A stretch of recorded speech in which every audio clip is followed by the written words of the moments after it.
that's what was going on. I was starting to pass them off as, dreams or whatever. Right. And then, but I mean, when we moved into this house out in Milton, Florida, it was a great big house, and it was built in 1984. And then we was thinking that it was a ghost, but my wife, she kept insisting it might be dimensional, It's like, because things would happen, you would hear like knocking on the walls or people walking through the house or talking, and you would hear the music, and I thought it was kind of cool, but the kids were kind of spooked by it, Yeah. and my wife seemed to be a little spooked by it, but and finally I was put in the position I was forced to investigate it because I came home from work one night, and my wife met me at the back door, and she looked like she was white as a ghost, and she says, David,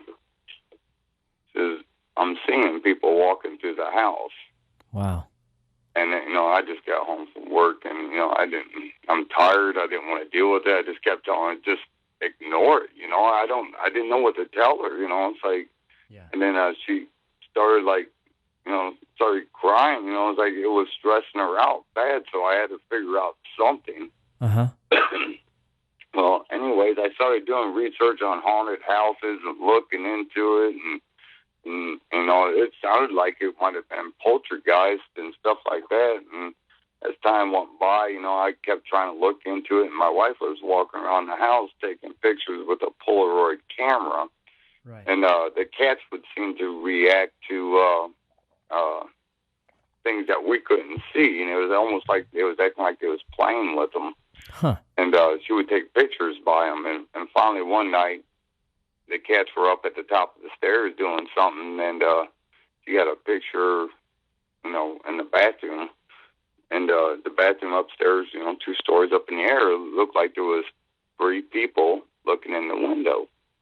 Wow. And they seemed to be dressed like in the 1930s, and but they was kind of messed up looking. They just didn't look right. And I said, wow, that really got my attention, and maybe it is poltergeist. And she kept still saying she's thinking it's dimensional.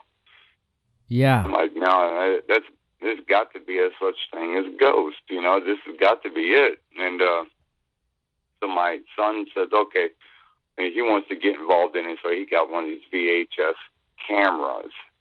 And so we played around with that, and we was catching like apparition-looking things on the VHS camera, but it wasn't doing that good of a job. And so I decided I can do better. I'm going to have to get better equipment, so I got this Hitachi 800 Zoom DVD. You throw a disc in it anyway. Yeah. I was starting to catch things on that, and but it was tough. It took a lot of time to do that. I was just playing around with it, and then I started setting it up where all the action was happening in the bedroom, and I started using a bowl that was reflective stainless steel, and I would hang it from the center of my bed so I could get a panoramic view of the whole bedroom. Now, don't get me wrong, some of my videos and photos did not come from the reflection in a bowl. Okay. Not all of them, but you can still see the apparition there, and it's like they're transparent.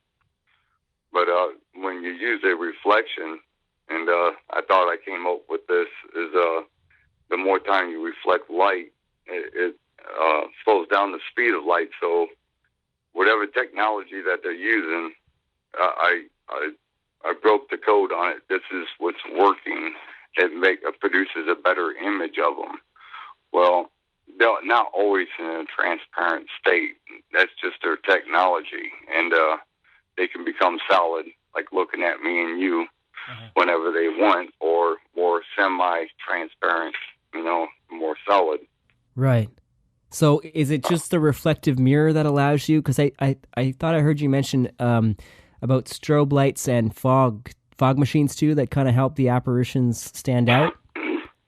The fog machine works really good. I got that idea because I would notice we'd be sitting down there eating dinner and stuff, and that, you know, we'd be laughing about it because you could see the apparitions walking through the house, and I noticed that it was collecting like dust bunnies in them or spider webs. Wow. And stuff like that, and so I started using a baby powder. I'd wait for them to get close enough, and I'd throw baby powder on them, and it would show them up just for a split second. Wow. And it's like, okay, I'm on to something. So I said, I tell you what, I sure like to get a fog machine. So my wife ordered one over the internet. Mm-hmm. And the first time I broke it out of the box, I set it up in my bedroom, and I set up my camera. I didn't expect to get nothing because I didn't think anything was there. The first time I turned it on, it showed them up. There was 5 of them in my bedroom, and it was all looking at each other, and it was looking at me, and they knew the gig was up. and it worked every single time.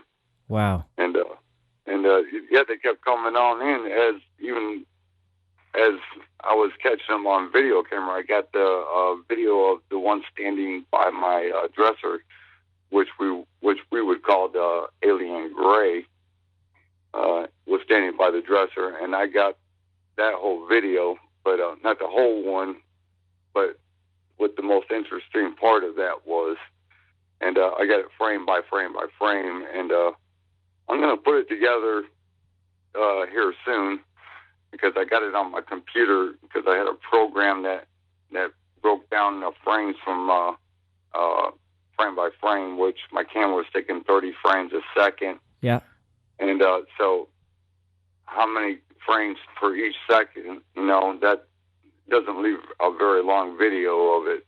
So you've got lots of stuff left to unleash on the world still. Right. Yeah, I got a few things. Actually, I had in the beginning, I had almost 2,000 hours worth. Wow. And 90% of it I never even looked at. Now, yeah, sorry, go ahead. Well, I tried to gang an alliance with these guys after, you know, I knew what was going on and found out who they were and what they was doing. And I tried to gain their trust by destroying everything I had. And some of it didn't get destroyed that I didn't know that I had. So I found some. I had my sister send me some of the videos. I sent her back.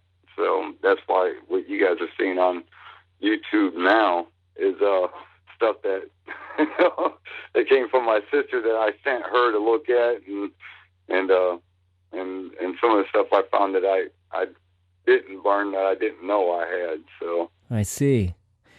David, can I ask you, have you ever had... Now, look, first of all, I'm going to put the disclaimer out there, because the experiences that you've had, it's not that you believe them. If you look at the sun and you see the sunrise, I'm paraphrasing what you've said before, you know, you've seen the sunrise, so you know the sun has risen. You don't believe that the sun has risen. You know that your experience has happened, but have you ever had these photos or videos analyzed by a professional? Yeah, the Lon Strickler had professionals look at them, and then of course fact or fake. They somebody could fake them. I mean, I'm not a professional photographer or anything like that. All I did is figure out how to get them on video. Yeah. And, but yeah, there's people that looked at them. I have not paid a professional, but some was sent into MUFON, and they said that they'll send them off and have them analyzed, and you never hear back. Okay. Okay, and it's like, you know, because a lot of the things that in my videos, it's hard to know what you're looking at if you don't know what to look for. If you're not familiar with what you're looking at, you know, it's like when I first seen the entity my very first time out there in the woods, I was looking at it, but my mind was flashing everything in my head, what it could be and what it was. That's why I had like the deer flashing in my mind. My mind was going through all the archives of everything I've ever seen in my life and trying to give it a name or what I was looking at. So, and the same thing with the videos. If you don't, some of them, if you don't know what you're looking at, or if you wasn't there, you really don't know what you're looking at. And there's also things in the videos that only a handful of people have ever picked out. Yeah. And well, that makes sense. The secret is look deeper. Right. Yeah. And I guess the other things in there, just like the alien entity coming out of the bathroom. There's one more entity in that video. Really? That's actually in front of him. The entity that's coming out of the bathroom. And I should probably say too that we've spoke before, David, and I've heard your interviews before. You're a really sincere individual, and Fact or Faked seems to have come to the same conclusion about your story too, that they think you're sincere and this is a legitimate experience. I mean, it must be nice to be validated in that way. Right, and when I was doing that show, it was pretty much telling me, David, we think you hoaxed this, and I think they was trying to get me upset about it or something, but I'm not sure. But I'm like, that comes with the territory. When I put this information out there, I wasn't putting it out there to enlighten the world. I was looking for somebody that had better equipment. Right. I invited people to my house to come out and with better equipment to try to capture this better on video. And even with Fact or Fake, I even talked to Ben Hansen, and I said, listen, Ben, I says, if you could get me a camera that takes 100 frames a second, I'll guarantee you that I'll get the best video the world's ever seen.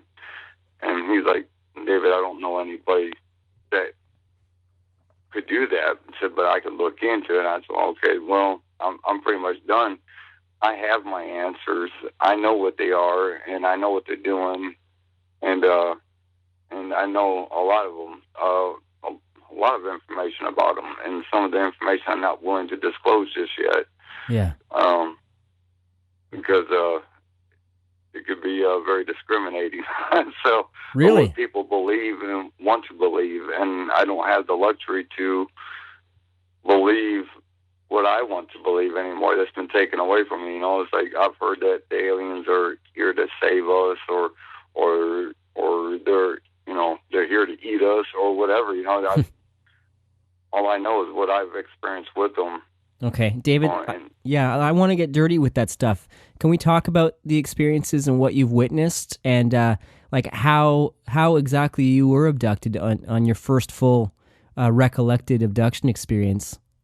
I can tell you the really the neatest one. Yeah.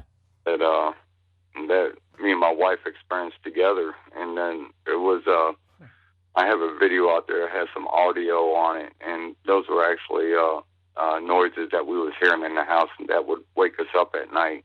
Besides all the lights that would happen in the house, but we was laying in bed one night, and we was sitting there laying in bed listening to these growling noises and stuff moving around in the house, but at this time we done figured out that they're not ghosts, but and I was asking them, are you good or are you bad, and could you give us a sign? This was before any communication was going on, verbally, and all of a sudden we went both numb. It started at the feet. It worked our ways up to the legs, all the way to the hips, all the way up to the chest, and up to the head. And it was like a vibrating, humming, and it just went limp. But I was still be able to talk to my teeth. Right. And we're like, do you feel that? And she's like, yeah, I feel that. Oh my God, it was never felt like anything like that before. And they came into the room and picked us both up out of the bed. Physically? And we were still able to talk back and forth to each other as they was doing this. How did they pick you up, David? I'm sorry. Sorry, not to interrupt you, but how did they pick you up? Was it a physical lift?